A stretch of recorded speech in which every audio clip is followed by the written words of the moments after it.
It was a remarkable opportunity, and one that so many sports writers simply don't get to have. There's a lot of sports writers who do what I did for 40, 50 years and never get to cover one championship team, and I got to cover 6 in a period of 8 years.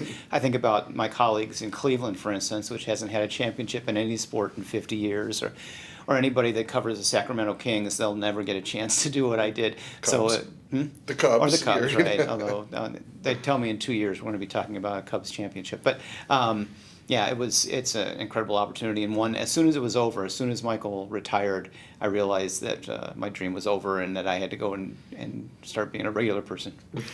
So how did you come to the Daily Herald? And how did this dream job, because you joined them in '88, so there would be 3 years before the dream kicked in. How did you get to the Daily Herald? In 1988, the Daily Herald decided it was going to start competing with the Chicago Tribune and the Chicago Sun-Times in their sports coverage by hiring so-called beat writers, which would be writers that travel with the teams that they cover.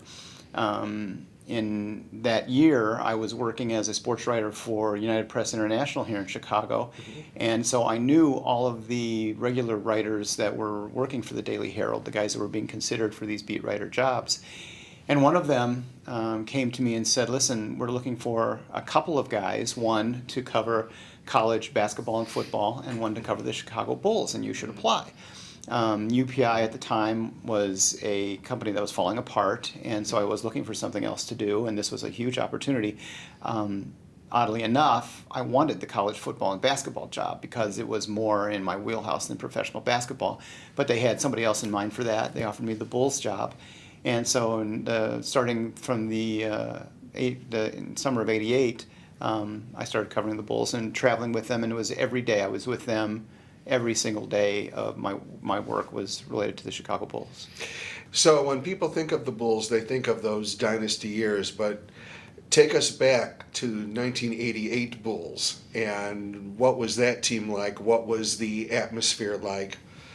1988, Michael Jordan was in his 4th season in the league, or 5th, whatever it was, and everybody knew that he was one of the great athletes ever to become a basketball player. They didn't know that he was going to be the great basketball player he turned out to be. And we had no idea that the guys around them were going to develop into a championship team. They acquired Bill Cartwright, they drafted Scottie Pippen and Horace Grant, and all of a sudden things started to come together. And so as each year went along, they went a little bit farther into the playoffs until they got to the '91 series and actually went ahead and won the title. But when I joined the team, I was joining Michael Jordan and the Jordan-heirs, and there was a need to get to know the other players, but I didn't know I was going to be covering a championship team. And I don't think anybody really did until we got into the summer of '89 was the first year that they played the Pistons for the Eastern Conference Championship, and we got an idea that they were on their way, that they had a stepping stone they had to cross, and that was the Detroit Pistons. So back to dream jobs. You are covering the Bulls during these wonder years. So how did that impact your personal standing? You've said before that sports writers are always popular at parties, but you are covering the biggest team in Illinois, in the country. So how did that impact your standing? It irritated my wife to no end. Whenever we went out together, she was always upset because everybody wanted to talk about my job, and the stories that I ended up telling were stories that she'd always heard before. I just had my 40th high school reunion, and some of these people I haven't seen in 40 years, and I go back to there, and they want to talk about my 11 years with the Chicago Bulls. Like, okay, I've got 4 kids, I want to talk about them, and these are the things that have happened to me, and oh, by the way, what's going on in your life? Oh, nothing, tell me about Michael Jordan.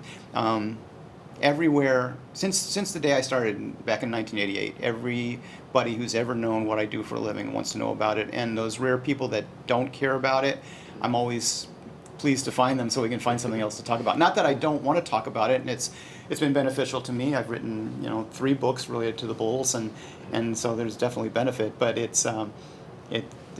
don't have any new stories. They're all all my stories are in this book. Well, it's a really entertaining book. Anything? Yeah, Give you the last there's one word. thing I do want to say about it. It's Okay. weird. This book is as much about sports writing as it is about the Bulls. It's about a sport with the Chicago Bulls, and a lot of the stories relate to the fact that there's a lot of downtime, and we spent a lot of time in hotels and restaurants and bars just sort of hanging out. And at some point, you stop talking about strategy of games and opponents, and you talk about this is how I grew up, and this is what my family's like, and I miss my dad, and all those sort of stories that you hear, and you find out about their relationships with their girlfriends and their wives and their kids. And so a lot of the stories have to do with the fact that these guys actually are human beings and they lead human lives, and I was lucky enough to see that side of them as opposed to what the fan sees, which is the professional athlete that's out on the floor.